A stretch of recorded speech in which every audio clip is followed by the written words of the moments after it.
Now, not everybody's going to be running with a pack saddle. In all of the BRAY races, and you'll note those are the races with BRAY in front of their name, they are not required. However, some people do run in them. In Colorado, the pack burro races do require them, and in some of the other Arizona races, they are required. Some people also just like the style. With that in mind, we're going to talk about fit of a pack saddle. These are living animals. You guys are moving out on trail. There might be adjustments needed, and we'll talk about that after we talk about kind of the proper placement. So we have Briar all tacked up here. You'll notice this pack saddle looks smaller than some might on her. It does fit her. It's sitting properly on her ribs. It would be maybe another inch longer, but it is appropriately sized. I do want to point out her pack saddle has a Y-shaped breast collar, which is different than most pack saddles.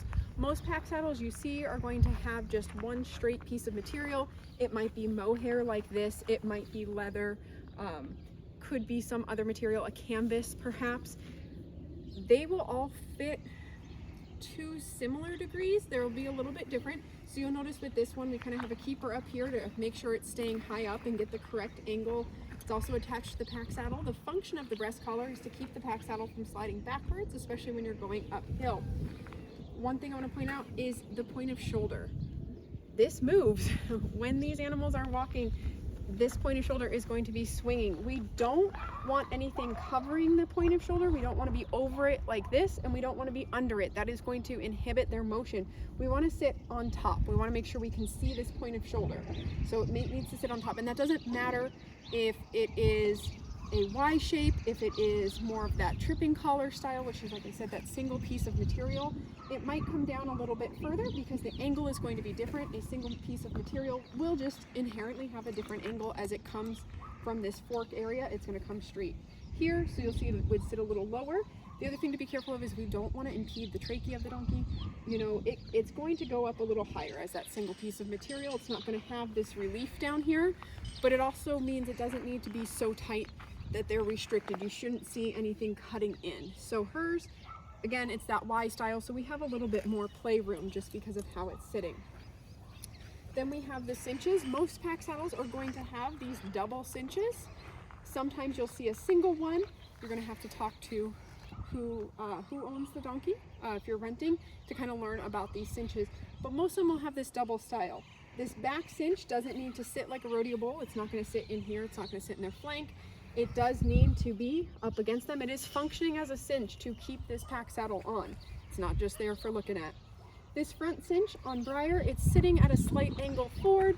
I wish it was a little more straight, but this is kind of how she's built with a little bit bigger of a barrel. We don't want it here into their elbow region. That's going to get really annoying. It can rub raw as they're constantly moving here. So you do want to have that little bit of space. It doesn't need to be tucked up in here. This breast collar does connect down here to her cinch. Some of those just kind of tripping collar styles, they're not going to have that connecting piece of material. If it does have this, it cannot be too loose to where if they're moving really quick, they get a foot caught in it. But you also don't want it so tight that it's going to be pulling and kind of manipulating everything. As we move back to the britchin or breechin, kind of depends who you're talking to. We have up top the spider. This is a 2-ring spider, so it has a ring on this side, and then a piece, and then a ring on this side. Some of them are single ring, and then they'll have all the straps coming off. This is holding this britchin in place, which exists for when you're going uphill. When you're going downhill, it keeps that pack saddle from sliding forward.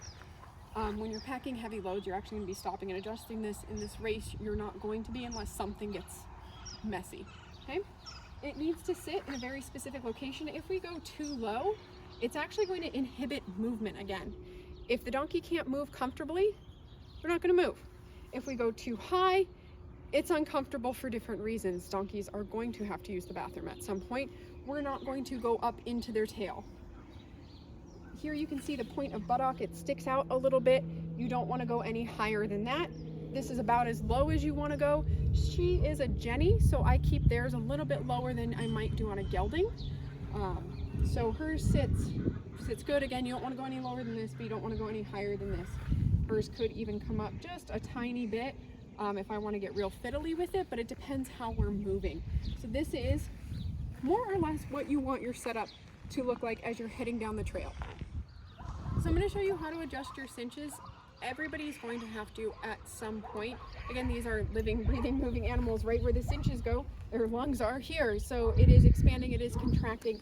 That means we don't want them too tight, but we also can't have them too loose because that is what's keeping your pack saddle in the correct position. So here we have a cinch that I do have it a little loose. We want to be able to get our fingers in, so in her back cinch I can get my fingers in, but I don't want to be able to do this. I shouldn't be able to pull it this far away from her body. So I have my leather strap untucked right now. I tuck mine in because I don't want them flapping. A lot of cinches will have keepers down here that you'll tuck them into, but we're going to hold our donkey again. I'm not going to be rolling that in my hand, and I'm simply going to hold my cinch, pull up. The roller buckle allows me to roll that. I'm going to check how tight it is. Okay, again, I can get my fingers in there. I can still pull this one a little bit, but I think if I go any tighter right now, we're going to go a little too tight on her, and so I'm comfortable where this is now at. I don't like this flapping, so in her case, I'm going to tuck it back into her cinch, and that kind of keeps it in place as well.